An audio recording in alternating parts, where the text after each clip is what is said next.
Fair use. Copyright disclaimer under Section 107 of the Copyright Act of 1976. Allowance is made for fair use for purposes such as criticism, comment, news reporting, teaching, scholarship, education, and research. Fair use is a use permitted by copyright statute that might otherwise be infringing.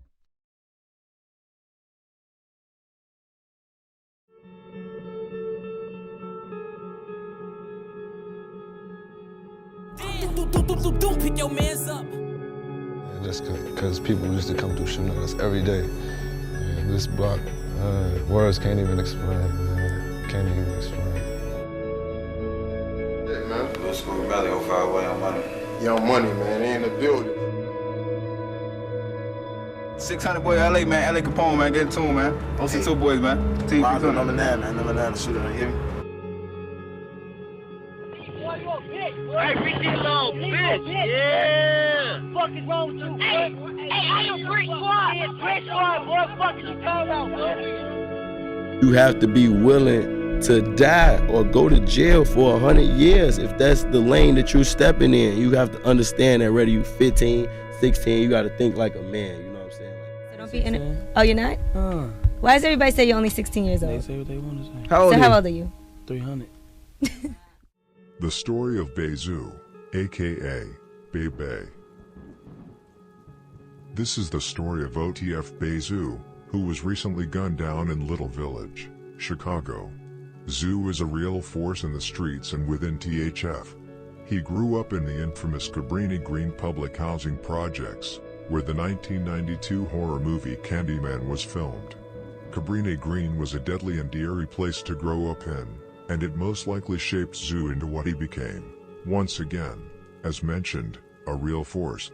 Once he became a member of THF46, he caught body after body, and along with his leadership skills, he breezed through the ranks within THF and became the chief. He was respected and feared by both his own gang and his enemies. He was Lil Durk's right-hand man in OTF and was regarded as a stand-up big homie, a real gangster. Enjoy.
BayZoo, also known as BayBay, whose real name was Devonsh Conquilin Collier Jr., was born on September 26, 1990, in Chicago, Illinois.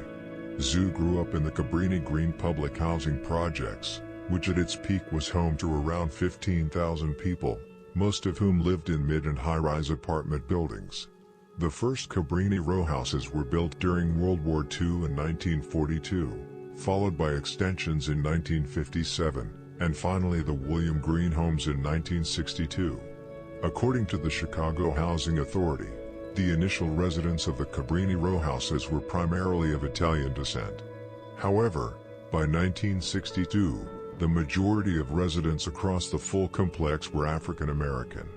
Poverty and organized crime have long been associated with the Cabrini Green area.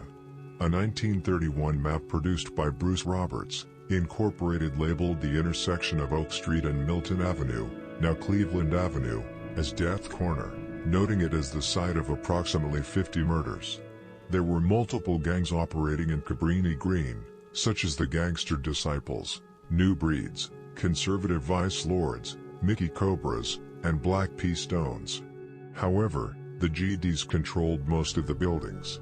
The entire project was run and infested by gangs who dictated nearly everything inside. Gang members even busted out walls in the buildings so they could easily escape whenever police came looking for them, though that rarely happened due to how dangerous it was for officers to enter.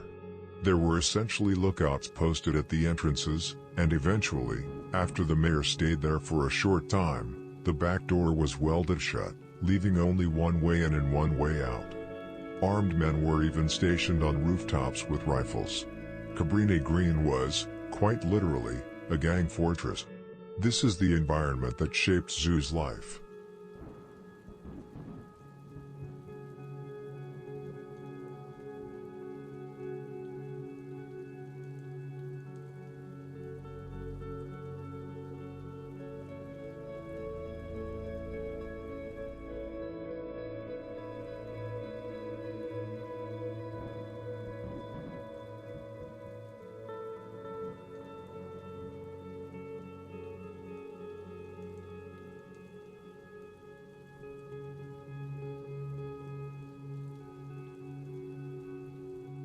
BayZoo was born and raised in Cabrini Green, on the near north side of Chicago. His mother stayed in the projects, while his grandmother lived on Mohawk and Black Hawk and owned multiple properties throughout the community.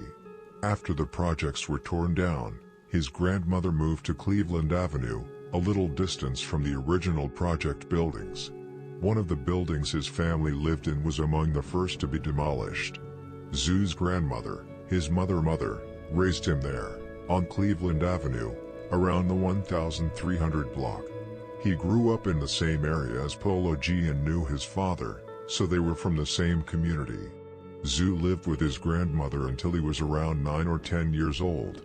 Tragically, in October 2022, while Zoo was incarcerated, he lost the grandmother who had raised him the most, a devastating loss for him. His mother lived in South Chicago, and Zoo had a strong relationship with her as well, often going back and forth between her home in the South and his grandmother's home up north. Zoo had two father figures in his life, his biological father and his stepfather.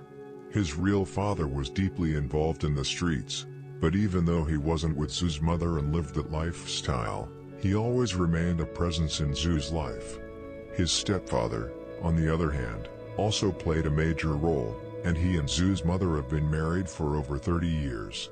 Zoo and his siblings were always close, growing up together between his mother's house on the south side and his grandmother's home up north.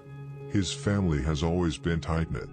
His mother had 10 children in total, 6 boys and 4 girls, creating a big, close family that always stood by each other. Two of Zoo's more well-known brothers are Gutta and Lil Gutta. As many know, Zoo lost Gutta in 2009, a tragedy we'll get to later in the story.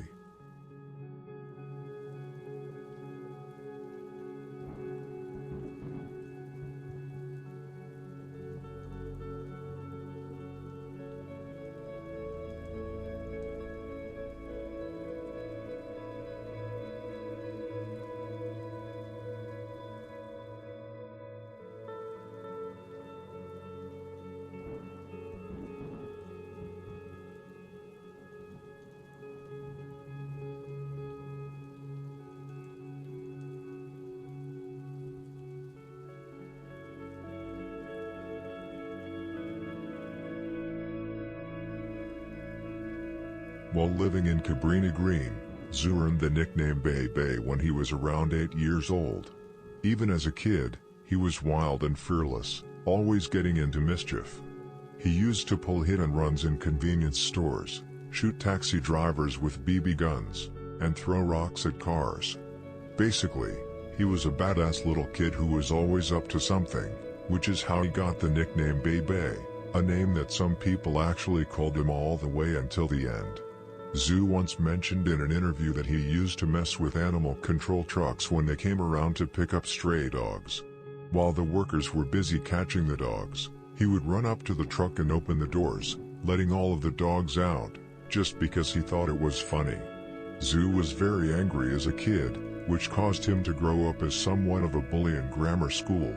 When asked in an interview where all that energy came from at such a young age, Zoo said he honestly didn't even know.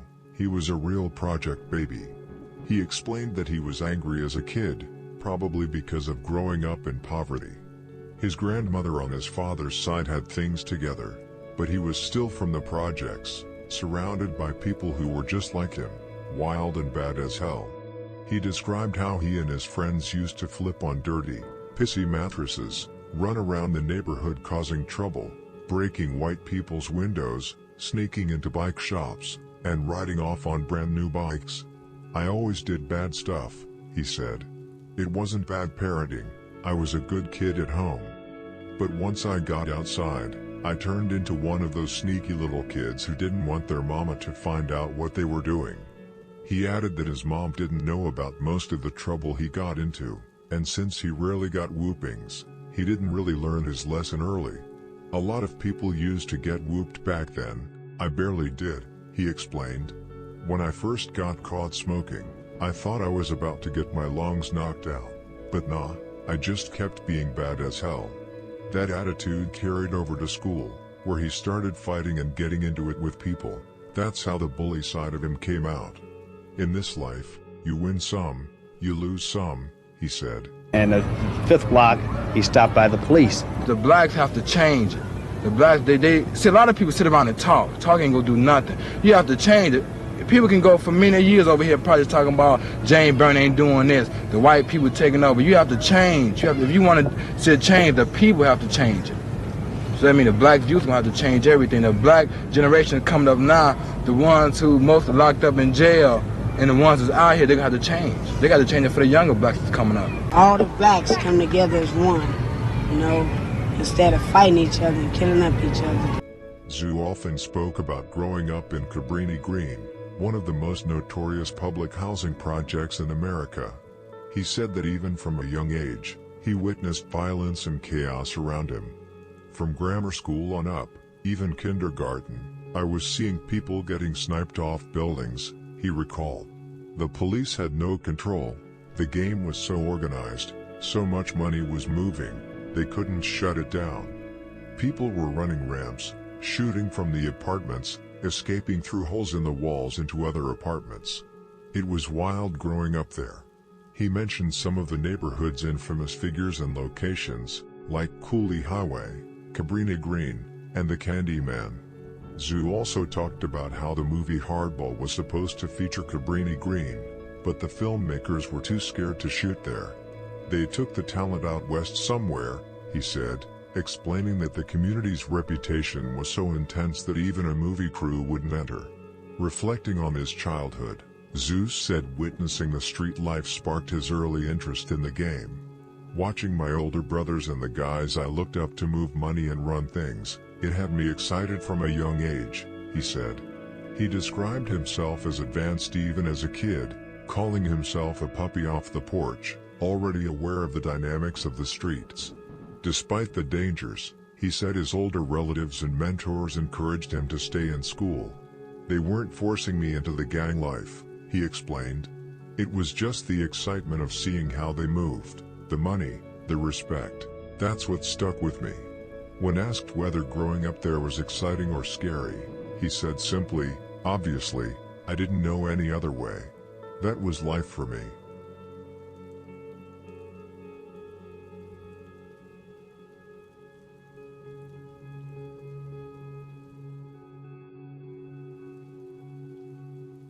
Growing up in Cabrini Green, Zoo witnessed the harsh mix of excitement and fear that defined life in the projects.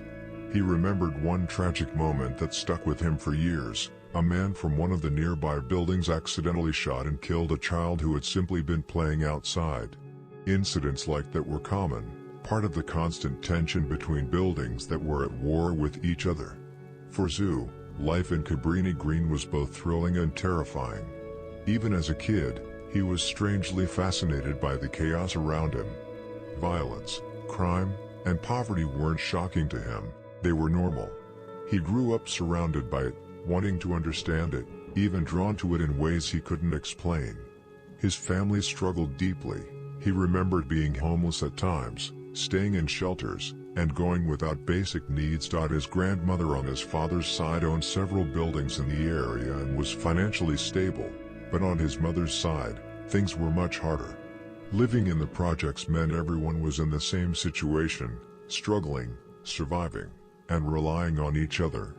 Zeus said he never felt above anyone else. They were all equals, all from the same block, sharing the same pain and pride of Cabrini Green. Despite the chaos, there were moments of normal childhood joy. The community loved baseball, and Zoo was no exception.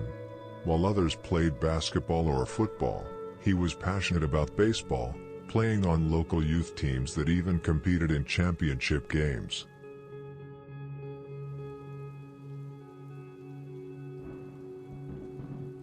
Zoo and his friends were infatuated with baseball.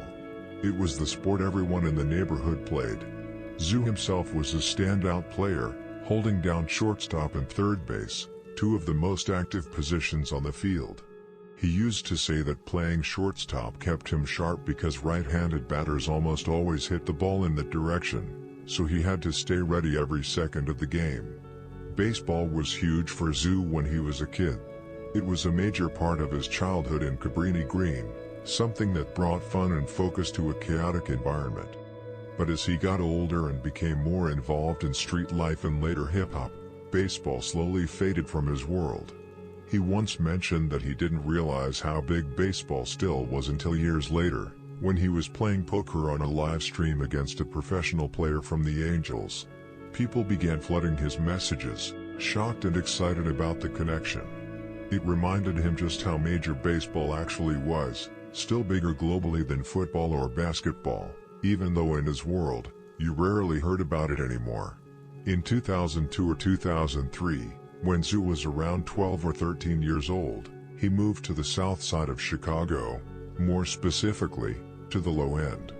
Like I mentioned earlier, his mother had already moved out south after her building in the Cabrini Green projects was torn down during the demolitions that took place between 1995 and 2011. After a situation occurred in his childhood, which he preferred not to talk about, he moved south to live with his OG. That's when he jumped off the porch and really made a name for himself on the south side, around Low End 46th Street.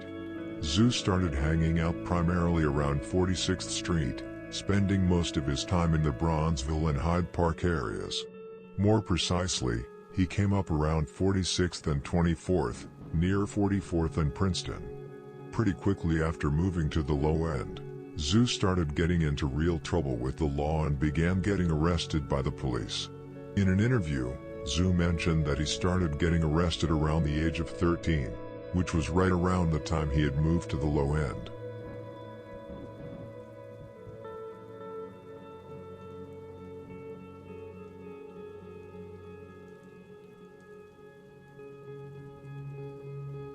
Zoo used to go back and forth between his grandma's house up north and his mom's place out south, even when he was a shorty.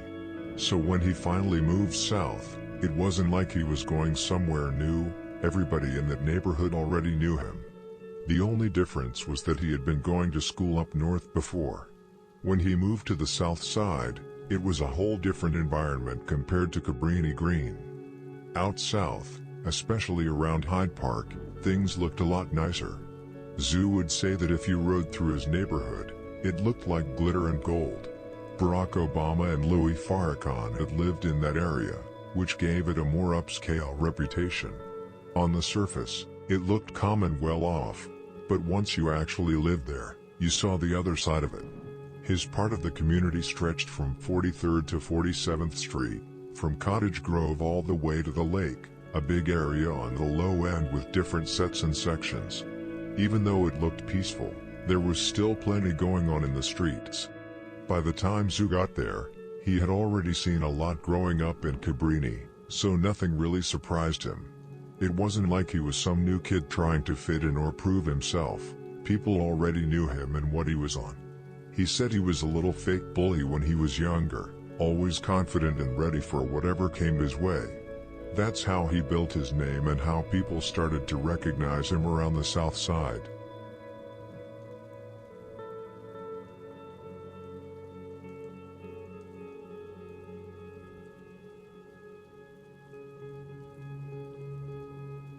Zoo first got locked up in 2003, when he was just 13 years old, a freshman, still a kid. It happened after an armed robbery down in Cairo, Illinois, a small town far from his Chicago neighborhood. He ended up serving 4.5 years as a juvenile, meaning he spent his entire high school years behind bars.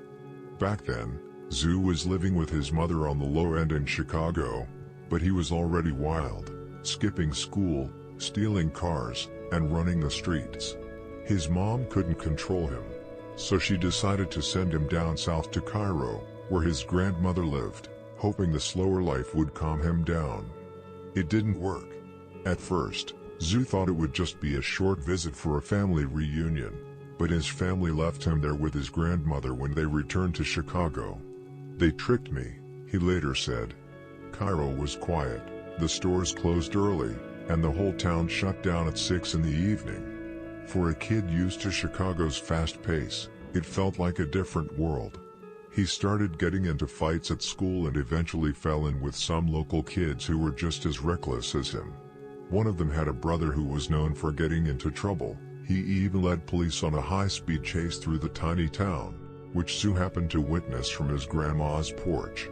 Watching the chase excited him. "It was like a movie," he said. That rush would soon lead to his downfall.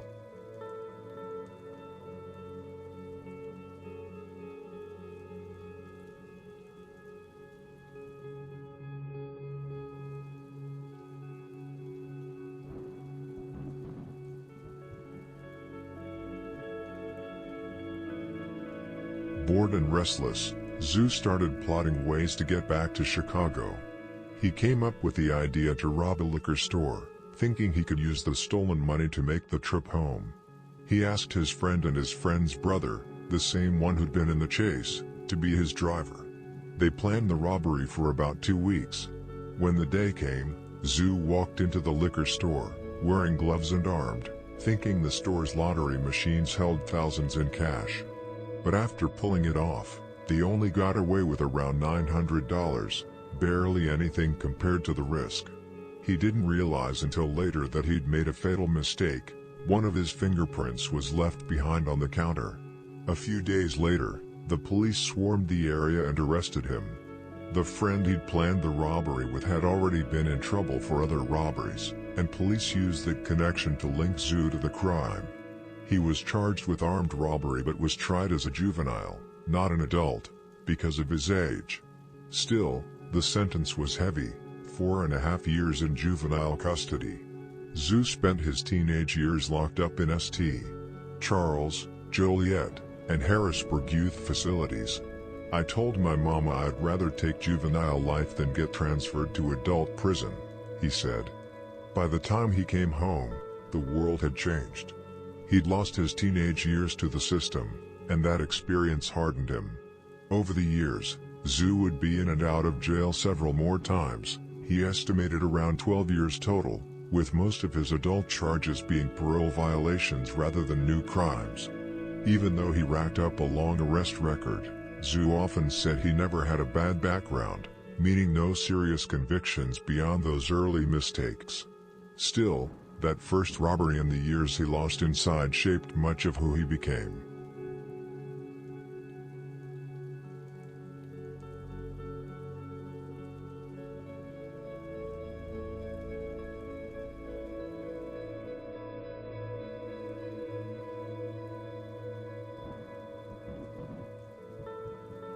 After doing a little over 4 years locked up as a juvenile, Zoo came home around 17 years old.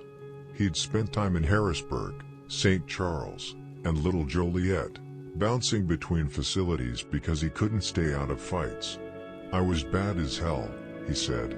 "Every time I turned around, I was in the hole or getting transferred." At first, when he was sent to Harrisburg, it was all Southern Illinois kids, places like East Tennessee, Louis, Carbondale, and Mount Vernon. Zoo didn't fit in. He was a Chicago kid with golds in his mouth, used to city life. What saved him was exactly that, being from the city. After his mom complained about the long drives to visit him, they eventually transferred him up north to St. Charles, closer to Chicago. That's where things picked up. "Once I got to St. Charles, I started seeing all the guys I knew from the city," he said. "It felt more like home. But that also meant more fights and more chaos." St. Charles was supposed to be medium security, but it was always going up. Zoo was part of that. "They used to move us around just to keep peace," he said. "If one cottage went up, they'd send us to calm it down. But we'd end up sending it up too." He eventually got transferred to Little Joliet, where he finished his time. The parole board was tired of his name coming up for violations and fights, and they ended up kicking him out early, basically paroling him straight from the hole. "They were tired of me," Zeus said. "They just wanted me gone." When he finally came home at 17, it didn't take long before he got caught up again. "I caught my first gun case like a few months after I got out," he said. "I was back in Chicago by then. This time it was the adult county jail, a new experience. He thought he was only going to do 61 days, but it turned into 6 months. Still, he looked at it like nothing compared to the years he'd already done as a kid."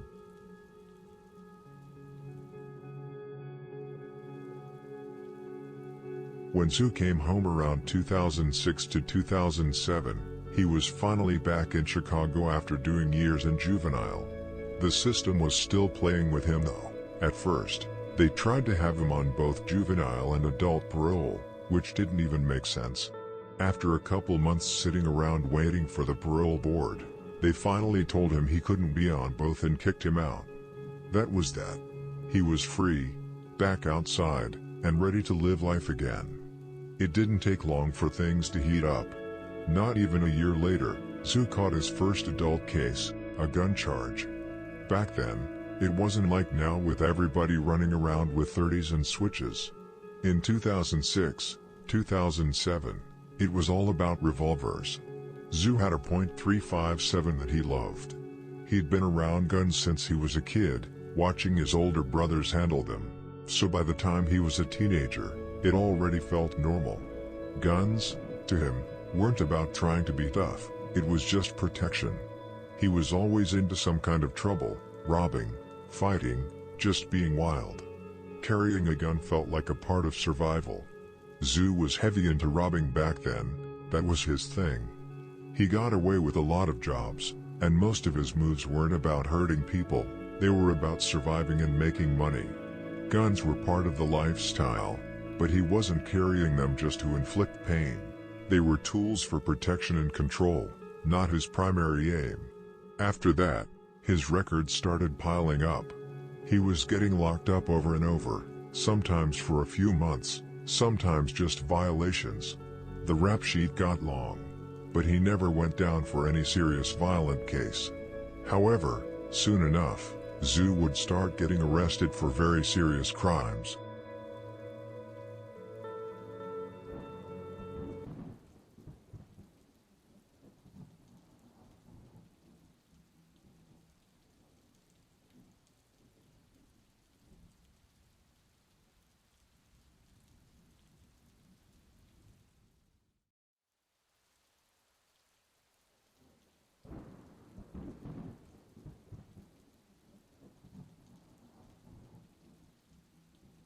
Around this time, Zoo started kicking it with THF just like his brothers.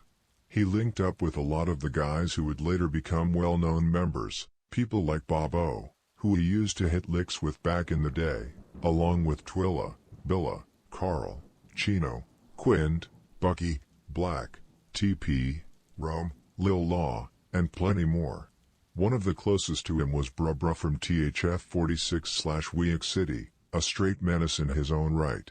They all used to post up on 46th and Woodlawn. That was the main spot, day and night. If you were trying to find them, it was always meet me on Willow, meet me on Woodlawn. Later on, around 2008, they started spending more time on Princeton. However, we've now spent a lot of time talking about Zoo's early life, and before getting into the very interesting parts of his story, like his alleged bodies, I wanted to take a moment to go over the history of THF46 and THF44, and what separates the two. Understanding that background is important to make sense of everything that follows. Surprisingly, not many people have really broken down THF's origins in detail, and a lot of that history still isn't widely known. Also, pretty early in Zoo's life, he became a Mickey Cobra, and I will also go over what that means and who they are.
THF, which stands for Trigger Happy Family, is an affiliation that brings together members from the Gangster Disciples, Black Disciples, and Mickey Cobras. The group is based in the North Kenwood area on the south side of Chicago, part of what's often called the Low End. THF was one of the first sets to establish itself in that area. The original members came out of the Ellis Towers apartments, which were initially under heavy Mickey Cobra influence. Over time, both BD and GD members began moving in and becoming part of the scene. The THF territory roughly stretches from Cottage Grove to Lake Park Avenue, and from 43rd to 47th Street. Many of THF's original members came out of 5th Ward, a set that was based in the row houses on 45th and Evans. Members like TP, Crack, BA, White Boy, McQueen, Gucci, Buddha Main, and Slushy, Black, and Rome all originated from there. 5th Ward itself is pretty much extinct today, as it eventually merged completely into THF. THF, not counting 44th and Princeton, originally consisted of 3 different blocks: 46th Ellis/Woodlawn, 45th Drexel, and 5th Ward on 45th. They originally went by 46 Woodlawn, and back then they were Titanic Stone/P-Stone/GDs. The generation that came after became known as 46th Era, made up of MCs, GDs, and BDs, with very few stones still left at that point. As time went on, and generations flipped, most members from 46th eventually became BDs. So in total, you can think of 3 generations that led to today's THF, 46 Woodlawn, 46th Era, and finally THF46. The 44th side, however, has mostly always been Mickey Cobra territory, which explains where that MC influence in THF came from. The BD side of things mostly came through connections to Quint City and 5th Ward, especially after the Freedom Towers were torn down. If I remember correctly, THF Twila is also from 5th Ward. Some 5th Ward members later fell in with Soicy/Welch World, but as the BD alliances and ties grew stronger over time, that connection played a huge role in more and more of them flipping fully into BD.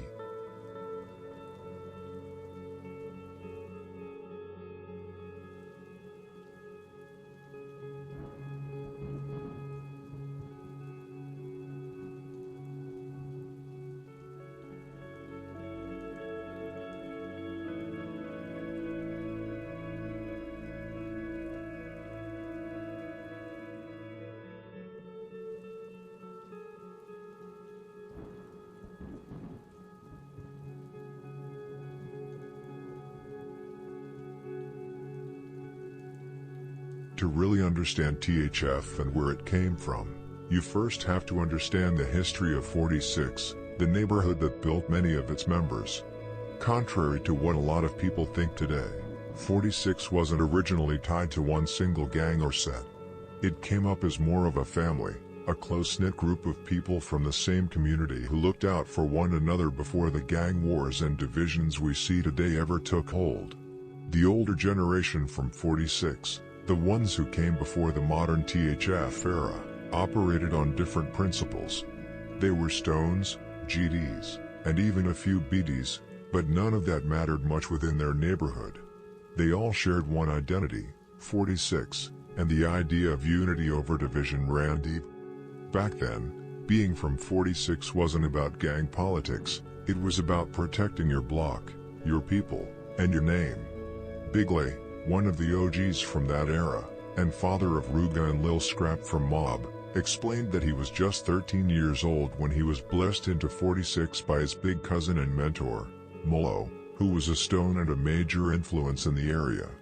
Molo represented what 46 was built on: strength, family, and loyalty.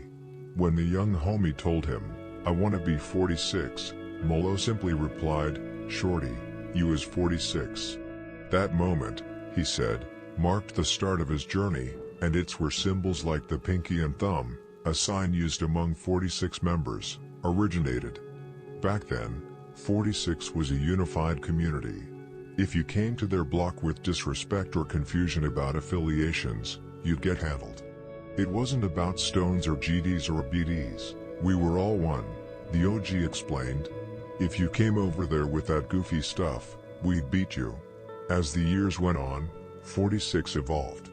The streets changed, the wars escalated, and younger generations came up under new names, among them BayZoo, who all represented the later era of 46 and THF. These new generations carried the name forward but grew up in a completely different environment, one shaped by violence, disloyalty, and the digital era of Chicago gang culture. One important detail often misunderstood is that 46 Law and THF aren't the same. A lot of people online have confused them or lumped them together, but that's not accurate. For instance, Walt, also known as Walt Dilla, who was Raheem's father, was not THF, he was 46 Law. The old heads make it clear that THF came later, branching out from the 4-6 foundation but growing into its own identity over time.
THF46 is allied with sets such as Welch World, 600, OBN, O-Block, Front Street, Blackgate, Murder Town, Folly Boys, GGE, Lamron, Del Mob, Lexville, Nico Gang, and Tate Town. Basically everyone within the OTF circle. This doesn't need much explaining, because anyone who knows the streets already understands who THF rocks with and why.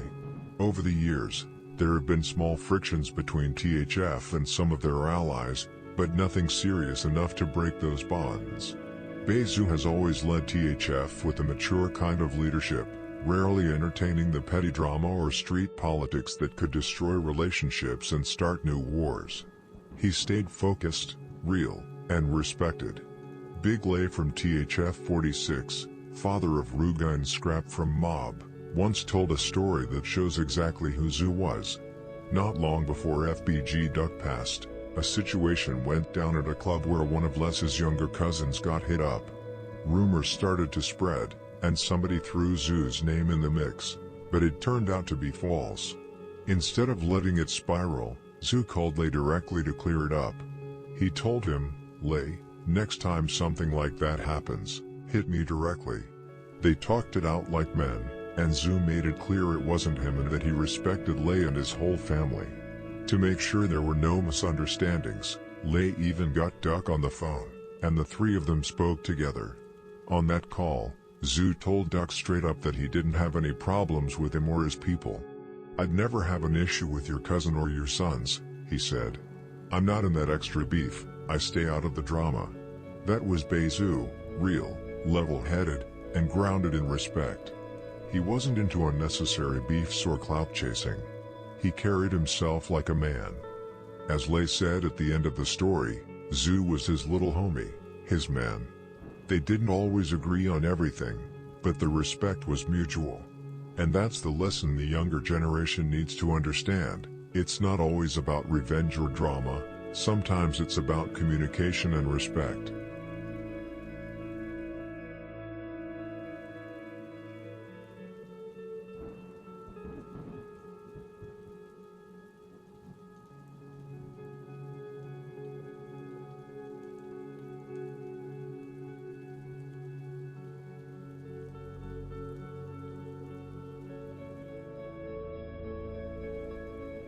THF has a long list of enemies, but the thing about THF is that they've always managed to stay up on all of them, even heavy rivals like 051 Young Money. Over the years, THF has been into it with sets such as Touch Money, 757 NBV, 757 The Avenue, 757 Sunnyside, 757 Lawless, STL/EBT, Taekwon World, Jaro City, Geo Drive, Mob, Princeton Mob, SKD, Met Boys, Chop Block, and 800 DGB. Naturally, THF also has beefs with sets like Brick Squad, Dump Street, and others, mainly because many of their closest allies are into it with those same groups. In other words, a lot of these conflicts are inherited, part of a web of loyalty and long-standing street politics that have evolved over time. This is how it works everywhere in Chicago. You share enemies and more sets get involved. But out of all their rivalries, the most well-known and intense has always been their beef with 051 Young Money, a feud that's become one of the most recognized conflicts in Chicago's drill history. We'll start talking about how the beef with 051 Young Money started in a moment, but first, let's take it back a bit and talk about one of THF's first real losses and some of Zoo's earlier ests. Early on in the street life, Zoo would lose many close friends and even family members. On October 10, 2005, 46 Terror took one of their first losses, Walt, also known as Walt Dilla. Walt was one of the leaders of the old generation of THF. He was a GD from Ellis and the father of Raheem from THF46. Who was shot and killed in May 2015. He was also the uncle of Break and Duck from STL/EBT and was related to Big Lay from THF46, who is the father of Ruga and Lil Scrap from Mob. That is how Duck, Scrap, and Raheem are related. Anyway, Walt was actually killed by the police and not the opposition. Walt, who relatives say lived in the 4600 block of South Ellis Avenue, was shot in the chest as he tried to run from the scene of a suspected drug deal at 49th Street and Drexel Avenue, a police spokesman said. Those are the facts, the spokesman added, claiming that before police fired at Walt, he was told several times to drop the semi-automatic pistol he was holding. Walt's cousin Vattie Weekly, mind the last name, said she believes Walt had no gun. "We are claiming wrongful death here," she said, surrounded by about 20 friends and family members, including Walt's 6-year-old and 7-month-old sons. "Because he fed his kids doesn't mean he's supposed to die," she said. Zoo was a generation below Walt but was still close to him and would later start dating Walt's girlfriend, who was the mother of Raheem, which made Zoo his stepdad. We will come to this later in the story.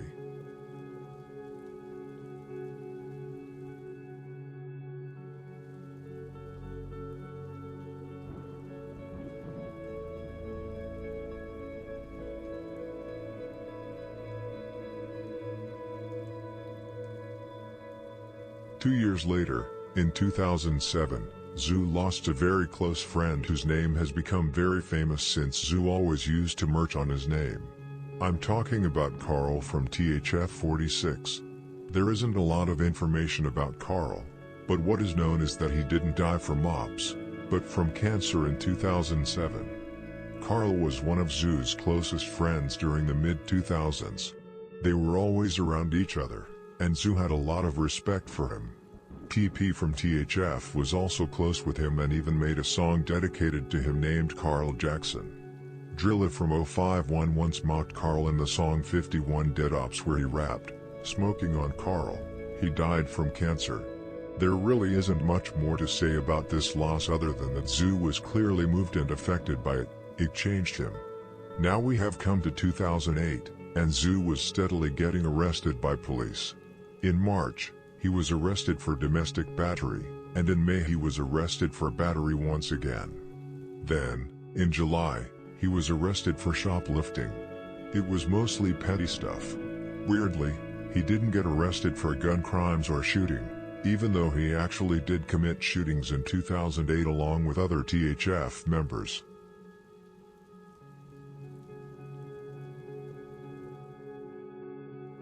Now we've come to 2008, the year the beef with 051 Young Money really took off. I'm going to explain why it started and what caused it all. First off, 051YM, short for Young Money, is one of the most notorious crews on Chicago's South Side. They're known for their violence, a high body count, and a number of members who are recognized shooters. Many of their conflicts have involved THF46 members in particular. Most of 051's members come from the Mickey Cobras, but they also include BDs and GDs, and some of the older heads even came up as Stones. Unlike most Chicago gangs, whose turf averages around 2 square miles, 051 controls close to 3. Their territory spans areas like Hyde Park, Kenwood, and Eastern Grant, which they share with Drexside. It took them a while to really establish themselves, but by 2006 to 2007, they were officially on the map. That's when tensions with THF started heating up, setting the stage for the conflicts that would define both crews' reputations. The beef between 051 and THF started young. Their shorties would clash in school and on the streets, and like many rivalries in Chicago, those small fights eventually grew into something much bigger. Once guns entered the picture, it was only a matter of time before someone lost their life. An interesting fact is that around 2005 to 2007, THF was hanging with 051 Young Money. Zeus said they used to hoop and shoot dice with them all the time, since their neighborhoods were literally a 2-block walk apart. They'd go down there to kick it, play dice, and mess around, and Young Money's area had it a little different. They were all mama's boys, driving their mom's cars in grammar school, and they had a lot of girls around too. Zoo explained that while they got along in some ways, there was still beef and fights sometimes, so the whole thing was a mix of chilling, competing, and keeping your guard up.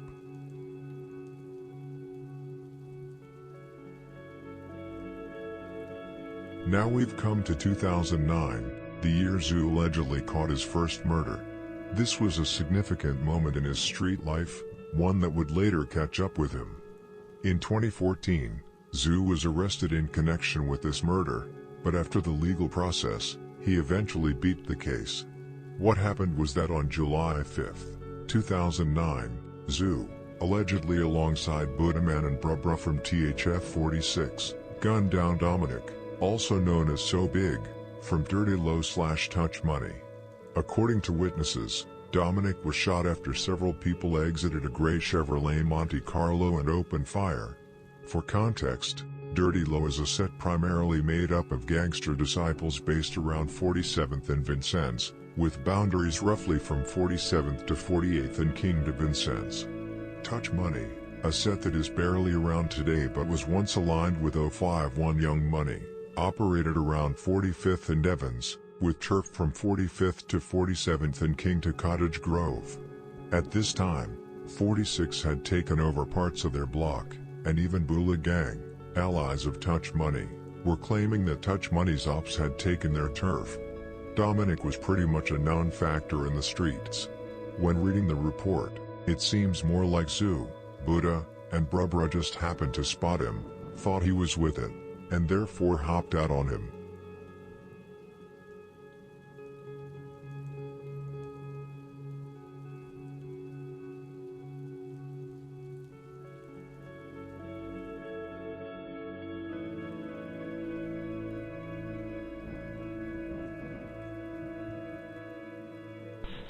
Look, it's Woodline crazy, man. You feel me? Free my man Tay G, free breed, 4-6 to the dirt. All you bitch ass dirty low niggas, y'all getting this summer. I seen what you bitch ass niggas got all on the internet against your man's BayBay, but look, y'all ain't ready. It is what it is, man. Straight up. Fuck you, man.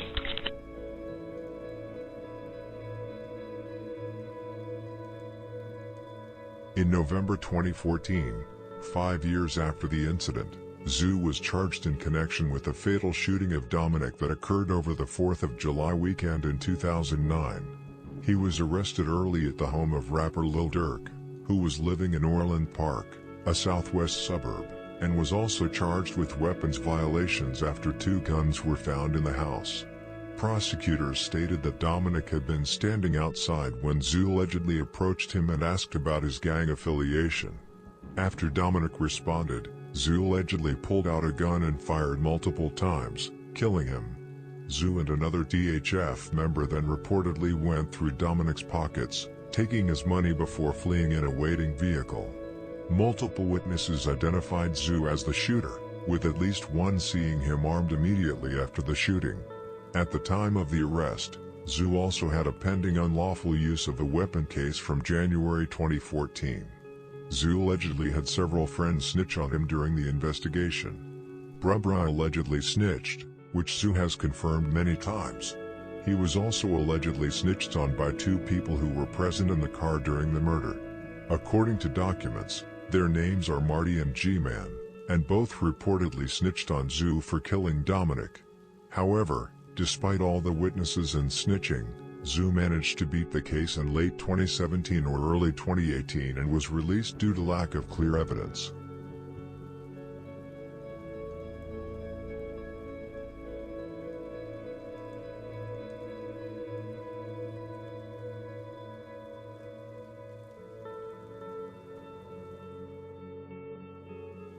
Back to the war with 051. THF were the first to start catching bodies. As mentioned earlier, the opening shot in the war was the murder of Los, carried out by Franco. Later that same year, in September 2008, Zico was killed. He had just gotten a haircut and ran into rival members from 46 at the barbershop, where a fight broke out. Afterwards, he was invited to grab food at McDonald's, but on his way home, he was ambushed and shot multiple times. Zico died the next day. The killer was allegedly Aki from THF46. He fled to Indianapolis but was eventually caught and sentenced to 27 years. Zico became a frequent target of mockery by THF, as well as by members of 600 and O Block. In that sense, He took on a role within 051 Young Money similar to what Tuka represented for STL. His name was repeatedly disrespected by rivals. In response, Zico World was created to honor his memory and legacy. Following the death of Zico, all the younger Mickey Cobras from St. Lawrence to Drexel came together in 2009, uniting under a single banner, 051 Young Money. Meanwhile, the Mickey Cobras from King Drive, also known as Guttaville, broke away, eventually becoming rivals to Young Money. Over time, many of the younger Mickey Cobras began identifying more with Maniac under the YM identity, distancing themselves from the traditional MC ties. 051 Young Money's first allies included Met Boys, Dirty Low, Lake Park, Lawless 035, and 5200 Drexside. In contrast, THF46, their main opposition, essentially bullied 051 into a war. Initially, 051 wasn't heavily involved in conflict, but as THF46 ramped up pressure and violence, 051 was basically forced to respond.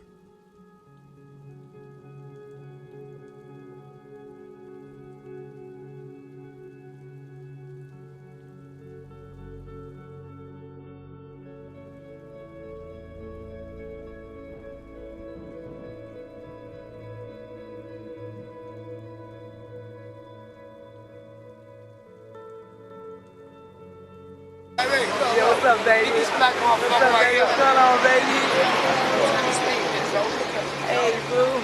How you doing, man?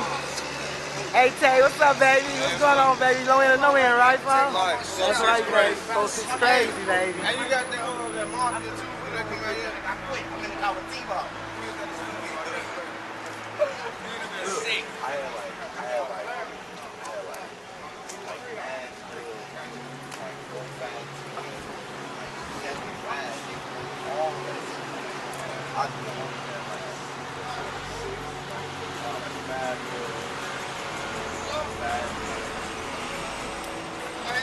Hey, come on, you West Snow. This motherfucker got a payphone ringtone, Joe. Oh, seen it all, man. Go. Put him on the motherfucking wall, Joe. Real talk, man. Joe punk on us on the wall. He got a payphone ringtone, man.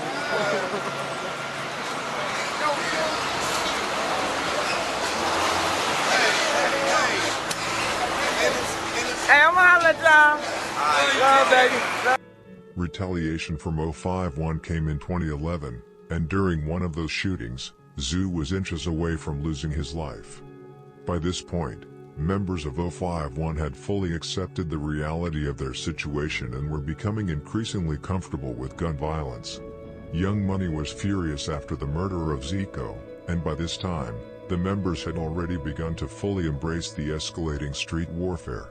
On April 8, 2011, 051 caught their first confirmed body against their rivals from THF46. That day, Rose was out sliding with fellow 051 members Kiddo and Montana when they spotted Quint, BayZoo, and Rome, three highly respected members of THF46, on the 800 block of East 46th Street. Montana and Rose jumped out of the car and opened fire, hitting all three targets. After the shooting, they reportedly got back into the vehicle and ran over Rome before fleeing the scene. Quint was tragically pronounced dead at Mercy Hospital and Medical Center after sustaining multiple gunshot wounds. Both BayZoo and Rome were shot in the legs, with Rome also suffering a broken leg from being run over. Luckily, both survived. Quint, like many members of THF46, originally came from 5th Ward and was the brother of Rome from THF. His death hit very hard for THF and became one of the main reasons why Rome held such deep hatred for 051. Just 3 days after Quint was killed, THF struck back and shot Chop from 051. Chop later cooperated with the police and identified the shooter, Win, a Titanic Stone from 46. Win was eventually sentenced to 20 years for the shooting. Buckshot from THF retaliated a month later by killing Big Freaky from Drexside/051 Young Money. Some claim that Freaky wasn't officially 051. but he was definitely targeted because of his close affiliation with them. Buckshot was arrested for the murder but ended up beating the case. 3 months later, 051 managed to get their get back on THF. This time, it was Lil Mark who allegedly killed a man named Lil Tony, a 46 affiliate. T Streets from 051 was reportedly the driver during the hit. Only hours after Tony was killed, THF, BayZoo in particular, would slide and get revenge.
Now we've come to one of the most traumatic moments in BayZoo's life, the loss of his brother, Gutta, whose real name was Malik Wiley. Gutta was with friends in an apartment on the 4700 block of South Evans Avenue when the tragic incident happened. According to police reports, Gutta had been playing around with his revolver. He removed the shells from the gun and put them in his pants pocket, then, jokingly, he put the gun to his head and pulled the trigger. Unfortunately, one bullet had apparently been left in the chamber, and the gun went off. Gutta was rushed to the University of Chicago hospitals but passed away about 15 minutes later. When Gutta passed away at just 17, BayZoo was 21. And the loss hit him hard, mentally, emotionally, and physically. It was his first time facing death so close, and he had to handle much of the aftermath himself. BayZoo went to the morgue, prepared his brother's body, washed him, dealt with the blood, and confronted the bullet wound, tasks no one else in the immediate family could manage. At the funeral, he finally let out all the emotions he'd been holding in, realizing he hadn't really mourned until that day. The experience was profoundly traumatic and left a lasting mark, shaping the way he viewed loss, responsibility, and the weight of life on the streets. Gutta was a well-respected member, not just because he was BayZoo's brother, but because of how he carried himself in the streets. Everyone who knew him spoke on his character. He was solid, loyal, and carried himself with confidence and respect. Despite being young, he had already made a name for himself around the neighborhood. Sadly, like many fallen members, Gutta's name has also been disrespected over the years. Drill from 051, for example, once mocked his death in a song, rapping, "Gutta killed himself, he ain't make it to the doctor."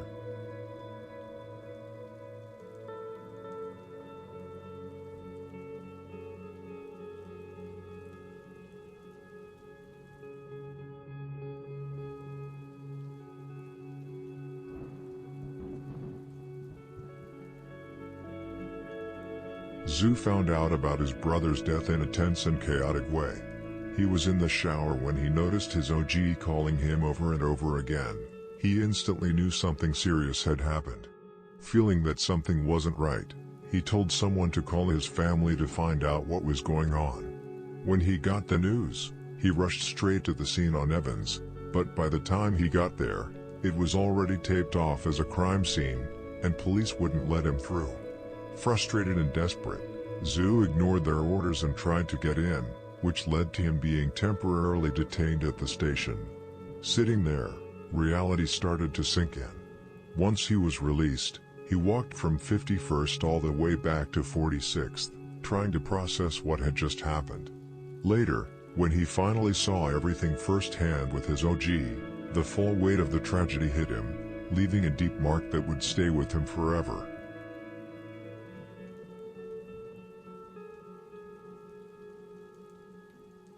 Three months later, 051 managed to get their get back on THF. This time, it was Lil Mark who allegedly killed a man named Lil Tony, a 46 affiliate. T Streets from 051 was reportedly the driver during the hit. Only hours after Tony was killed, THF, Zoo in particular, would slide and get revenge. Like I just mentioned, only hours after Lil Tony was killed, THF retaliated by scoring on one of 051's allies, Met Boys. The murder I'm referring to is the killing of Zoe. On July 16, 2011, just 3 hours after THF affiliate Lil Tony was gunned down, Zoo, Bruh, and Bucky from THF46 got in a car and went sliding. Zoe, whose real name was Lorenzo Beasley, was sitting in a vehicle when Zoo, Bruh, and Bucky pulled up. Zoo and Bruh opened fire from inside the car, hitting Zoe multiple times, while Bucky was allegedly the driver on the hit. Zoe was rushed to John Strowger Hospital in critical condition but sadly passed away later that night from his injuries. Zoo was allegedly arrested and questioned for this murder after getting snitched on by Bruh but was never charged and was released the same day because Bruh took back his statement, if I understood it correctly. However, both Bucky and Bruh were actually charged with the murder but ended up beating the case after spending some time in Cook County Jail.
In mid-November 2011, THF got revenge on 051 for killing Lil Tony from THF by killing T Streets, who was allegedly the driver in the Lil Tony hit. T Streets was a big name from 051 and was allegedly killed by Trouble and Twilla from 46. The next year, in late May 2012, THF46 struck again on Young Money by killing Lil Chief, with Bobo from THF allegedly responsible for the hit. This period was marked by constant back-and-forth killings. Just 2 months later, 051 allegedly retaliated by killing Black from THF with an AK-47. Several individuals have been linked to that murder, including Tristo, Rockhead, Lil Mick, Sleazy, and Cadeau. Even Rose has been mentioned as a possible gunman, though that's not confirmed, but it wouldn't be surprising, given his reputation. The war between 051 and THF was intense, but both sides were also dealing with other rivalries at the same time. For example, back on July 12, 2011, Mikey Lord from THF44 allegedly killed Josh from Mafia Town and was later sentenced to 10 years for the murder. Then on September 26, 2012, Buddha Man from THF46 killed Don Juan from Suwu TTB, a set mostly known for the rapper TTB Nez. Opening the year 2013, on January 1st, Twan, Mac, and BA from THF46 killed Goon from Bula Gang / Touch Money. BA was sentenced to 55 years for the murder, while Mac and Twan beat the case. Mac later got locked up for a 2020 shooting. According to CPD, BA was the one who chased and killed Goon after one of Goon's friends snitched on him. But in April 2024, BA was released from prison after being proven innocent, having served 10 years. BayZoo, being the solid leader he's always been, was right there waiting outside the prison to welcome him home. I'm realizing I'm jumping a bit between the dates and murders right now, but it's just so you understand that other wars were also happening at the same time as the war with 051.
Yeah.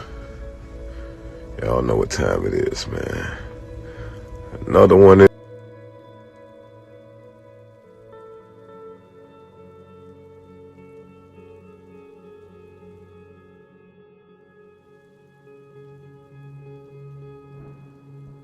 Thank you for watching this video. I hope you enjoyed it. Don't forget to like, comment, and subscribe. Stay safe, and may God bless you all. Let me know what you want to see next.